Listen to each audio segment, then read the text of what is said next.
माता अंजना से मिलन। भगवान श्री राम अपने प्राण प्रिय भाई भरत से मिलने के लिए अधीर हो रहे थे। इस कारण विभीषण ने रत्न आदि उपहारों के साथ उनकी सेवा में कुबेर का इच्छानुसार चलने वाला दिव्य एवं उत्तम पुष्पक विमान उपस्थित कर दिया। उक्त सूर्य तुल्य तेजस्वी विमान पर श्री रघुनाथ जी की आज्ञा से विभीषण, हनुमान एवं समस्त वानर भालुओं के साथ सुग्रीव और युवराज अंगद भी चढ़ गए। फिर भगवान श्री राम की प्रेरणा से वह पुष्पक विमान आकाश मार्ग से तीव्र गति से उड़ चला। भगवान श्री राम अपनी प्राण प्रिया को त्रिकूट पर्वत पर बसी विशाल लंका, मेघनाथ, कुंभकर्ण एवं रावण आदि के वध स्थल, सेतुवन, शिव स्थापना आदि को दिखाते तथा अपनी लीला का विवरण सुनाते जा रहे थे कि वह अद्भुत विमान किष्किंधा के ऊपर जा पहुंचा। श्री रघुनाथ जी ने उसे वहां उतरने की आज्ञा दी। विमान के किष्किंधा में उतरते ही वानर राज सुग्रीव की आज्ञा से उनकी पत्नी तारा आदि सुंदरी स्त्रियां वैदेही के समीप पहुंच गईं। माता सीता की इच्छानुसार सुग्रीव की रानियां भी प्रभु के राज्याभिषेक का उत्सव देखने चली। उस समय पवन नंदन हाथ जोड़े टकटकी लगाए प्रभु के मुखारविंद की ओर ऐसे देख रहे थे जैसे वे कुछ कहना चाहते हों। भक्त वत्सल प्रभु ने उनकी ओर देखते ही तुरंत पूछा। तब हनुमान जी ने हाथ जोड़कर अत्यंत विनय पूर्वक कहा, प्रभु, माता जी के दर्शन हुए अधिक दिन बीत गए। यदि आज्ञा हो तो मैं उनके चरणों का स्पर्श कर आऊं। श्री रघुनाथ जी ने हर्षोल्लास पूर्वक हंसते हुए कहा, और हम लोग माता जी के दर्शन से वंचित रहेंगे क्या? प्रभु की आज्ञा से विमान अब अयोध्या पथ से हटकर कांचनगिरी के लिए उड़ चला। वहां पर विमान के उतरते ही हनुमान जी के साथ स्वयं जगजननी जानकी और परम प्रभु श्री राम उतर पड़े। हनुमान जी के साथ निखिल भुवनपति जगद्धात्री सीता के सहित सौमित्र तथा वानर भालुओं का विशाल समुदाय और वानर पत्नियों के साथ विभीषण की पत्नियां हनुमान जी की जननी अंजना के दर्शनार्थ चली। माता का दर्शन होते ही हनुमान जी दौड़कर अबोध शिशु की भांति उनके चरणों में गिर पड़े। उनका कंठ अवरुद्ध सा हो गया, नेत्रों से आंसू बह चले। उन्होंने बड़ी कठिनाई से कहा, मां, मां। माता अंजना को उनका लाल, उनका प्राण खंड कितने दिनों बाद मिला था। वे सजल नेत्रों से हनुमान जी के सिर पर अपना हाथ फेरने लगी। पुत्र को आशीर्वाद तो उनका रोम रोम दे रहा था। उसी समय वहां श्री सीता और लक्ष्मण सहित प्रभु भी पहुंच गए। मां, ये मेरे प्राणनाथ प्रभु और ये माता जानकी तथा सौमित्र हैं। हनुमान जी ने उनका परिचय दिया। अंजना के सुख सौभाग्य का क्या कहना। स्वयं परम प्रभु चलकर उनके द्वार पर पधारे। देवी अंजना उनके चरणों में गिरने ही जा रही थी कि श्री रघुनाथ जी ने अपने पिता का नाम लेते हुए उनके चरणों का स्पर्श कर उन्हें प्रेम पूर्वक बिठाया। भगवती सीता और लक्ष्मण ने भी उन्हें प्रणाम किया। तदनंतर सुग्रीव, युवराज अंगद, राक्षस राज विभीषण, असंख्य वानर भालू, सुग्रीव एवं विभीषण की पत्नियां सबने एक साथ पृथ्वी पर मस्तक रखकर हनुमान जी की माता अंजना को अत्यंत भक्ति पूर्वक प्रणाम किया। माता अंजना अपने भाग्य पर गर्व कर रही थी।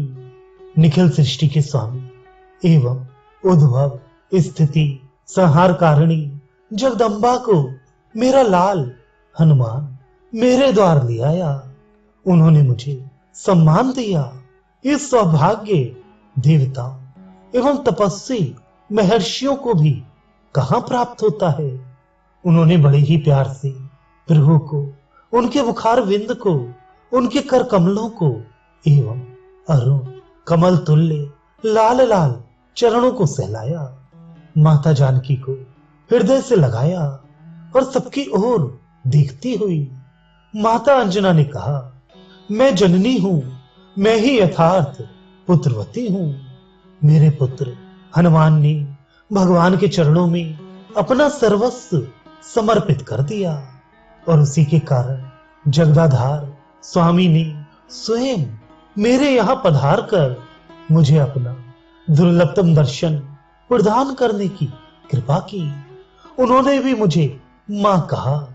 अब मैं केवल अपने हनुमान की ही नहीं, इन परम प्रभु श्री राम की, बेटी सीता की, लखन लाल की और असंख्य परम पराक्रमी तेजस्वी वानर भालुओं की माता हूं। फिर उन्होंने हनुमान जी से कहा, बेटा, कहते ही पुत्र माता से कभी उऋण नहीं हो पाता, किंतु तू मुझसे उऋण हो गया। तूने अपना जीवन और जन्म तो सफल कर ही लिया। तेरे कारण मेरे भाग्य पर बड़े से बड़े सुरमुनि पुंगवों को भी ईर्ष्या हो सकती है। हनुमान जी ने माता अंजना के चरण दबाते हुए कहा, मां, इन करुणा मूर्ति माता सीता को दशानन हर कर ले गया था।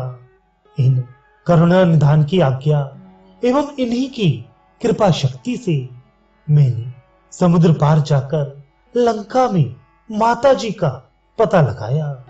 फिर प्रभु ने समुद्र पर पुल बंधवाया और लंका में राक्षसों के साथ भयानक संग्राम किया। मेघनाद, कुंभकर्ण और रावण जैसे प्रख्यात दुर्जय वीरों का प्रभु ने वध किया और फिर विभीषण जी ने लंका के राज्य पद पर अभिषिक्त होकर माता जानकी के साथ अयोध्या पधार रही हैं। हनुमान जी के वचन सुनते ही माता अंजना ने कुपित होकर उन्हें अपनी गोद से ढकेल दिया। उनके नेत्र लाल हो गए। उन्होंने क्रोधपूर्वक कहा, तूने व्यर्थ ही मेरी कोख से जन्म लिया। मैंने तुझे व्यर्थ ही अपना दूध पिलाया। परम प्रभु श्री रघुनाथ जी के साथ विदय नंदिनी, सौमित्र, समस्त वानर भालू, विभीषण, वानर राज सुग्रीव एवं विभीषण की पत्नियां तथा स्वयं पवन नंदन चकित थे कि अभी अभी माता जी को क्या हो गया, ये सहसा क्रुद्ध क्यों हो गई। हनुमान जी हाथ जोड़ चुपचाप माता की ओर टकटकी लगाए देख रही थी और अंजना देवी उन्हें डांटती हुई कह रही थी, तुझे और तेरे बल तथा पराक्रम को धिक्कार है। क्या तुझमें इतनी शक्ति नहीं थी कि तू लंका में प्रवेश करने पर त्रिकूट पर्वत को उखाड़कर समूची लंका डुबो देता। तू दुष्ट दशानन को उसके सैनिकों सहित नहीं मार सकता था, और यदि तू उन्हें मारने में समर्थ नहीं था तो उनसे युद्ध करता हुआ स्वयं मर जाता। किंतु तेरे जीवित रहते परम प्रभु को सेतु बंधन एवं राक्षसों से युद्ध करने का कष्ट उठाना पड़ा। तूने मेरे दूध को लज्जित कर दिया। धिक्कार है तुझे। अब तू मुझे अपना मुंह मत दिखाना। माता अंजना क्रोध से कांप रही थी। हाथ जोड़े हनुमान जी ने कहा, मां, मैंने तेरे दूध को कभी लज्जित नहीं किया और न भविष्य में तेरे महिमामय दूध को कभी आंच ही आएगी। यदि मैं स्वतंत्र होता तो लंका क्या, इच्छा होने पर संपूर्ण ब्रह्मांड को क्षणार्ध में पीस कर रख देता। राक्षसों को मच्छर की तरह मसलकर मार डालता और उसी समय माता जानकी को प्रभु के चरणों में पहुंचा देता। किंतु जगत जननी जानकी का पता लगाने के लिए समुद्र पार जाते समय मेरे नायक जामवंत जी ने मुझे आदेश दिया था कि तुम केवल माता सीता को देखकर उनका कुशल समाचार लेकर लौट आना। हनुमान जी ने महामतिमान जामवंत जी की ओर देखकर कहा, मां तुम इनसे पूछ लो, मैं यदि इनकी आज्ञा का उल्लंघन कर देता तो स्वामी की परम पवित्र लीला एवं कीर्ति में व्यवधान पड़ता। मैं तो अपने प्रभु की सेवा के लिए केवल उनकी आज्ञा का पालन करना ही अपना प्रमुख कर्तव्य मानता हूं। जामवान ने हाथ जोड़कर विनय पूर्वक कहा, माता जी, हनुमान जी सत्य कह रहे हैं। आपके दुग्ध के प्रताप से इनके लिए कुछ भी असंभव नहीं है, किंतु ये मनमानी करते तो प्रभु के यश का विस्तार कैसे हो पाता। श्री रघुनाथ जी जामवान के वचन का अनुमोदन करने लगे। तब माता अंजना का क्रोध निवारण हुआ। उन्होंने शांत होकर कहा, अरे बेटा, यह सब मैं नहीं जानती थी। मुझे आश्चर्य हुआ कि मैंने जिस हनुमान को अपना दूध पिलाकर पाला है, वह इतना कायर कैसे हो गया कि उसके रहते जगदाधार स्वामी को कष्ट उठाना पड़ा। माता अंजना के द्वारा बार बार अपने दूध की प्रशंसा में सौमित्र अतिशयोक्ति समझ रहे थे। माता अंजना ने उनके मुखार विंद को देखकर अनुमान कर लिया कि लखनलाल को मेरी बातों पर संदेह हो रहा है। उन्होंने कहा, लखनलाल, आप समझ रहे हैं कि ये बुढ़िया बार बार अपने दुग्ध का क्या गुणगान कर रही है, पर मेरा दूध असाधारण है। आप स्वयं देख लीजिए। माता अंजना ने अपने स्तन को दबाकर दुग्ध की धार समीपस्थ पर्वत शिखर पर छोड़ी। फिर तो जैसे वज्रपात हो गया।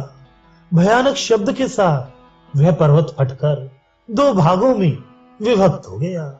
माता अंजना की जय। समस्त वानर भालुओं ने चकित होकर गर्जना की। माता अंजना ने कहा, लखनलाल, मेरा यही दूध हनुमान ने पिया है। मेरा दूध कभी व्यर्थ नहीं जा सकता। प्रसन्न मन श्री रघुनाथ जी हाथ जोड़कर माता अंजना से चलने की आज्ञा मांगने लगे। तब उन्होंने कहा, प्रभु, आपने दर्शन देकर मुझे तो सर्वस्व दे दिया है। फिर भी मेरी एक प्रार्थना है कि आप मेरे हनुमान को अपना बनाकर इसे सदा अपने चरणों की छत्र छाया में रखिएगा। हनुमान जी ने माता के चरणों पर सिर रखा तो उन्हें आशीर्वाद देते हुए उन्होंने कहा, बेटा, तू सदा निष्कपट भाव से अत्यंत श्रद्धा भक्ति पूर्वक परम प्रभु श्री राम एवं जगत जननी जानकी की सेवा करते रहना। माता अंजना की जय। प्रभु के साथ सब लोग पुष्पक विमान पर आरूढ़ हुए और विमान तीव्रतम गति से अयोध्या के लिए उड़ चला।